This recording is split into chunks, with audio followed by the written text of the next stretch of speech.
తమ్మరెడ్డి భరద్వాజ గారు అంటే రోజుకో వివాదం అన్నట్టు వారానికి ఏదో ఒక వివాదం సినిమాల్లో ఈ మధ్యన పెరిగిపోయింది. అంటే గతంలో సినిమా ఇండస్ట్రీకి సంబంధించి ఎప్పుడో ఒక వివాదం ఉండేది. అంటే అది వివాదం అవుతుందా, లేదంటే మీడియా వివాదం చేస్తుందా, లేదంటే సోషల్ మీడియా వివాదాన్ని పెంచుతుందా అనేది అది వేరే సబ్జెక్ట్. అది ఒకరోజు మనం మాట్లాడుకుందాం. అసలు చిరంజీవి ఎందుకు అలా మాట్లాడాల్సి వచ్చింది?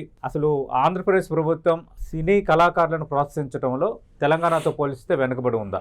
అంటే ఇప్పుడు అసలు ఆయన మాట్లాడింది మనం అర్థం చేసుకుంటే మనం రిక్వెస్ట్ వేరు అంటే వ్యాఖ్య వేరు. సార్ రిక్వెస్ట్ అంటే తెలుగులో ఏమంటారు దాన్ని?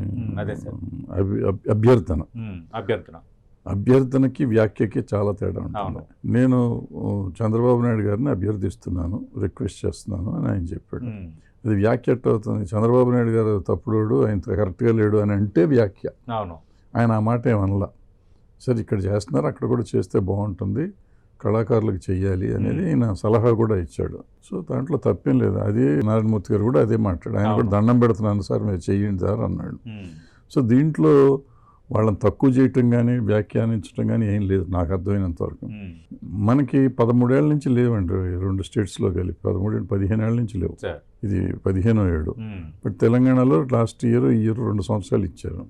సో తెలంగాణలో స్టార్ట్ చేశారు కాబట్టి అక్కడ కూడా స్టార్ట్ చేస్తే బాగుంటుంది అనేది ఉంటుంది. ఎందుకంటే కొత్తగా రాష్ట్రం ఏర్పడినాక అక్కడికి తెలుగు సినిమా పరిశ్రమ అక్కడికి కూడా రావాలి అని వాళ్ళు కోరుకుంటున్నారు. రాష్ట్రం కోరుకుంటారు, రాష్ట్ర ప్రజలు కోరుకుంటున్నారు. ప్రభుత్వం కోరుకుంటుందో లేదో నాకు తెలియదు కానీ.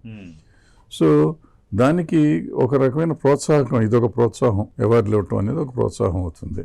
అదే అడిగారు. అది దాంట్లో తప్పేమీ లేదు. అది నెగిటివ్గా తీసుకోవాల్సిన అవసరం ఏం లేదు. వాళ్ళు నెగిటివ్గా ఏం మాట్లాడలేదు కూడా.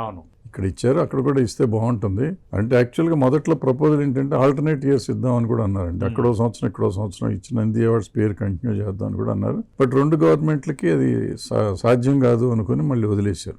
సో సామరస్యంగా ఇదిగా ఉండాలనే ఉద్దేశంతో ఇవాళ ఇండస్ట్రీలో ఎవరు ఒప్పుకున్నా ఒప్పుకోకపోయినా ఆయన స్టేజ్ ఒకటే ఒక ఇది ఉందండి. ఆయన నెంబర్ 1 ఇవాళ. సో చిరంజీవి గారికి ఆయన మాటకి విలువ ఉంటుంది కాబట్టి ఆయన అంటంలో తప్పేం లేదని నేను అనుకుంటున్నాను. సో నారాయణమూర్తి గారు పీపుల్ స్టార్, ఆయన కూడా చెప్పాలి. ఆయన కూడా ప్రజల మనిషి కాబట్టి ఆయన చెప్పాడు, చెప్తారు. సో ఇద్దరు సరైన మాటే చెప్పారు. దానికి మనం కాంట్రవర్సీ చేసి చిరంజీవి గారు అంటారా అది ఇది అంటే ఏం తప్పు ముందు అర్థమైతే, తప్పు చెప్పారు అని అంటే అప్పుడు అందరం ఖండిద్దాం. అవును, తప్పు చెప్పినప్పుడు అది కూడా ఇప్పుడు ప్రభుత్వాలు ఉంటాయండి. ప్రభుత్వాన్ని మనం అభ్యర్థిస్తాం.